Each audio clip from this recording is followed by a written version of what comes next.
तुम्हारी आखिरी ख्वाहिश क्या है? मेरी आखिरी ख्वाहिश यह है कि मैं तुमसे शादी करना चाहता हूँ। तू पागल हो चुका है क्या? हाँ, मैं पागल हो गया हूँ। ठीक है, आज मान जा रही हूँ, लेकिन दोबारा कहना मत। हाँ ठीक है मैडम, दोबारा बोलूंगा नहीं, बस आज आ जाओ। एक कैदी जिसे सजाए मौत सुनाई जा चुकी थी, जब उससे आखिरी ख्वाहिश पूछी गई तो उसने ऐसी ख्वाहिश कही कि जिससे पूरे जेल में सनसनी फैल गई। उसने कहा, मेरी आखिरी ख्वाहिश यह है कि मैं अपनी जिंदगी की आखिरी रात एक कुंवारी लड़की के साथ गुजारना चाहता हूं, जो अपनी राजी मनदी से मेरी पत्नी बने। कैदी नंबर 337 आर्यन मल्होत्रा, 2 दिन बाद फांसी दी जाएगी। यह ऐलान पूरी जेल में गूंजा और एसीपी आराध्या देशवाल, 26 साल की एक युवा महिला, सख्त दिल और सच्चाई के रास्ते पर चलने वाली, जिनका अधिकतर दिन कोर्ट और पुलिस स्टेशन में बीतता था। उन्होंने कितने ही कैदी देखे थे, लेकिन उनकी नजर में कैदी नंबर 337 एक मासूम सा 20 साल का लड़का, शांत, आंखों में अजीब सी थकान, जैसे जिंदगी से लड़ लड़कर थक गया हो। एसीपी आराध्या देशवाल उस लड़के को देखते ही रह गई। सिर्फ 20 साल का लड़का, चेहरा मासूम, आंखों में ऐसी उदासी, चेहरे पर ऐसी खामोशी, जैसे दुनिया से पहले ही रिश्ता टूट चुका हो। एसीपी आराध्या ने अपनी जिंदगी में सैकड़ों मुजरिम देखे थे, दिल फौलाद बन चुका था, लेकिन आर्यन, उसके चेहरे में कुछ ऐसा था जो दिल को अलग सा एहसास दे रहा था। वह कुछ कहना चाहता था, लेकिन कह नहीं पाता था। बहुत कम बोलता था, जैसे उसके पास अल्फाज कम हों, लेकिन चेहरे से लगता था जैसे वह बेगुनाह हो। आराध्या उस लड़के से बात करना चाहती थी और पूछना चाहती थी कि तुमने क्या जुर्म किया है? तुम्हें सजाए मौत क्यों दी जा रही है? अभी तो तुमने जिंदगी देखी भी नहीं और तुमको दुनिया से रुखसत कर दिया जाएगा। लेकिन पूछ नहीं पाती थी, क्योंकि आर्यन की उदासी देखकर उसके होंठ कुछ पूछ ही नहीं पाते थे। पुलिस की नौकरी ने उन्हें सख्त दिल बना दिया था। उन्हें पता था कि कैदियों से निजी रिश्ता रखना मना है, कानून सख्त है, लेकिन फिर भी एसीपी आराध्या के मन में सवाल उठता, क्या यह लड़का सच में मुजरिम है या हालात का शिकार? इसी सोच के बीच उन्हें एक हुक्म मिला और आर्यन को उसके घर वालों से भी मिलने की इजाजत दी गई। आर्यन की मां उससे मिलने थाने आई। उसकी मां के चेहरे पर एक अलग उम्मीद थी, जैसे कोई चमत्कार होगा, उसका बेटा बेगुनाह साबित होगा। आर्यन की मां उससे मिली और उसे गले लगाकर फूट फूट कर रोने लगी। गले लगाकर बार बार कहती रही, तू बेगुनाह है, तूने कोई जुर्म नहीं किया। यह देखकर आराध्या का दिल का यकीन अब सच में बदल रहा था। उसी दिन शाम को एसपी भानु प्रताप ने एसीपी आराध्या देशवाल को बुलाया। एसपी ने कहा, आराध्या, कैदी नंबर 337 जिसे सजाए मौत सुनाई गई है, उसकी आखिरी ख्वाहिश क्या है? पूछ लो, जो हो सकेगा पूरा करेंगे। एसीपी आराध्या ने सिर हिलाया, लेकिन मन में अजीब सी बेचैनी थी। आराध्या आर्यन के सामने गई। आर्यन, कैदी नंबर 337, तुम्हारी आखिरी ख्वाहिश क्या है? बता दो, कानून उसे पूरा करेगा। आर्यन कुछ देर चुप रहा। कुछ पल बाद धीमे से बोला, मैं शादी करना चाहता हूं, कुंवारी लड़की से। अपनी पत्नी के साथ एक रात बिताना चाहता हूं, बस आखिरी रात। एसीपी आराध्या देशवाल सन्न रह गई। पूरा कमरा खामोश हो गया जब एसपी ने दोबारा पूछा, बेटा, कोई लड़की क्यों आएगी तुम्हारी एक रात की दुल्हन बनने? तुम मौत की सजा भुगत रहे हो और तुम्हारे पास कोई जमीन जायदाद भी नहीं। एक दिन की शादी के लिए कौन मानेगा? आर्यन ने हल्की मुस्कान दी। सर, वह खुद आएगी, बस ऐलान करवा दीजिए। कमरे में अजीब सी खामोशी फैल गई। सबके होश उड़ गए। शादी के लिए कौन आएगा? सबने भी कहा, ठीक है, ऐलान तो कर देते हैं, कोई आएगा नहीं। मार्केट में कांस्टेबल जाकर ऐलान करते हैं। कोई लड़की अगर खुद से राजी हो शादी के लिए, कैदी नंबर 337 आर्यन जिसे सज्जाए मौत सुनाई गई है, उसकी आखिरी ख्वाहिश है कि वह अपनी आखिरी रात अपनी पत्नी के साथ बिताना चाहता है। जो भी लड़की राजी हो वो थाने में मिले। सब सोच रहे थे कि कोई नहीं आएगा। लेकिन 1 घंटे बाद गेट पर हड़कंप मच गया। एक सिपाही भागते हुए आया और बोला, मैडम, एक लड़की दुल्हन के लिबास में खड़ी है। एसीपी आराध्या देशवाल और एसपी बाहर दौड़े। वहां 17 से 18 साल की एक लड़की खड़ी थी। लाल जोड़ा, सिंदूर, पर चेहरा शांत, जैसे मौत से भी मजबूत हो उसकी हिम्मत। उसके साथ एक बुजुर्ग पंडित खड़े थे। एसपी, तुम कौन हो बेटी, क्यों आई हो? लड़की ने हल्की आवाज में कहा, मेरा नाम प्रिया है, मैं आर्यन से शादी करने आई हूं, अपनी मर्जी से।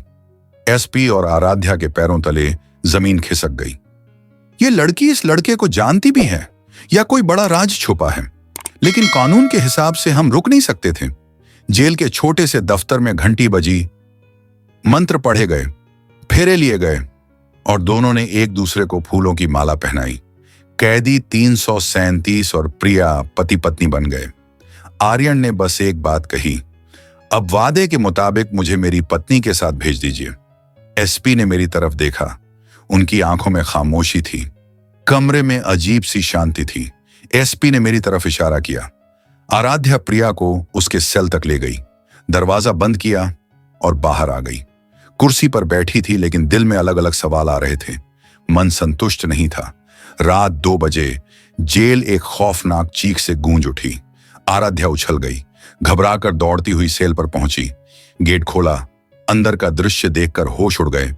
रीढ़ जम गई। कमरे में आर्यन बेहोश पड़ा था और उसके पास प्रिया शांत बैठी थी, हाथ में एक छोटा सा खाली इंजेक्शन, जैसे कोई बड़ा काम कर दिया हो। ऐसा लगा कि आर्यन अब नहीं रहा। आराध्या की सांस अटक गई। वह घबराकर सख्त आवाज में बोली, ये तुमने क्या किया? प्रिया ने मेरी तरफ देखा। आंखों में आंसू नहीं, सिर्फ सन्नाटा। प्रिया बोली, मैं उसकी पत्नी नहीं हूं मैडम, मैं उसकी फुफेरी बहन हूं। आराध्या दंग रह गई। प्रिया बोली, मेरे भाई को 6 महीने पहले गलत इल्जाम में फंसाया गया था। जिस अपराध के लिए उसे फांसी मिल रही है वह उसने किया ही नहीं था। और प्रिया पूरी कहानी बताने लगी। उसकी आवाज कांप रही थी। मेरी और आर्यन की शादी होने वाली थी। हमारे घर से थोड़ा दूर आर्यन का घर था। मेरे पिता काम पर गए थे। घर पर मैं और मेरी छोटी बहन थे। मैंने आर्यन को कुछ सब्जी लाने को कहा था। वह सब्जी लेकर घर आया, लेकिन कुछ बदमाश नशे की हालत में आए और दरवाजा पीटने लगे। बोले, अभी जो लड़का अंदर गया है उसे बाहर बुलाओ। मैं और मेरी छोटी बहन डर गए। आर्यन ने हिम्मत से बाहर आकर उनसे तसल्ली से बात की। वह कोई लड़ाई नहीं चाहता था, क्योंकि वे लोग 4 से 5 थे। आर्यन ने सख्त लेकिन समझदारी भरे लहजे में बात करके उन्हें भगा दिया। लेकिन पिताजी के जाने के बाद वे बदमाश रोज आने लगे। हमें तंग करते, दरवाजा पीटते, बाहर आने को कहते। एक दिन बहुत ज्यादा नशे में आए और दरवाजा जोर जोर से पीटने लगे। मैंने घबराकर आर्यन को बुलाया। जब आर्यन पहुंचा तो देखा कि उनमें से एक लड़का खिड़की तोड़कर अंदर घुसने की कोशिश कर रहा था। सही समय पर आर्यन ने उसे रोक लिया। फिर झगड़ा हो गया। उनमें से एक ने आर्यन को चाकू मारने की कोशिश की, लेकिन आर्यन हट गया और चाकू उन्हीं बदमाशों में से एक को लग गया और वह वहीं खत्म हो गया। हम सब डर गए। बदमाश वहां से भाग गए। अगर उस रात आर्यन नहीं आता तो हमारी इज्जत के साथ कुछ बहुत गलत हो जाता। आर्यन ने हमारी इज्जत बचाई। ये सुनकर आराध्या के होश उड़ गए। आर्यन कोई अपराधी नहीं, बल्कि सम्मान बचाने वाला लड़का था। प्रिया रोती हुई बोली, सब मिलकर मेरे आर्यन को फंसा दिया। जिस गवाह ने झूठ बोला, जिसने रिश्वत ली, मेरी सब जांच पूरी थी, पर मुझे वक्त चाहिए था। हम गरीब हैं, हमारी बात कौन सुनता? लेकिन मैंने ठान लिया था कि आर्यन को आजाद कराऊंगी। आर्यन 2 दिन में फांसी पर चढ़ जाता, इसलिए मैंने उसकी आखिरी रात उसे आजाद कर दिया। आराध्या की सांसें रुक गईं। वह चिल्लाई, आजाद? तुमने उसे मार दिया? प्रिया की आंखें भीग गईं। नहीं मैडम, वह मरा नहीं है। वह 24 घंटे के लिए गहरी बेहोशी में है, ताकि मैं असली अपराधी का नाम सामने ला सकूं। प्रिया ने आराध्या की ओर देखा और बोली, मैंने कुछ गलत नहीं किया, बस अपने पति की मौत को थोड़ा रोक दिया। उसी रात प्रिया ने एक पेन ड्राइव दी जिसमें सारे सबूत थे। रिश्वत लेने वाला पुलिस अधिकारी और असली हत्यारा। एक स्थानीय नेता का बेटा। एएसपी भानु प्रताप स्तब्ध रह गए। मामला तुरंत हाई लेवल पर गया।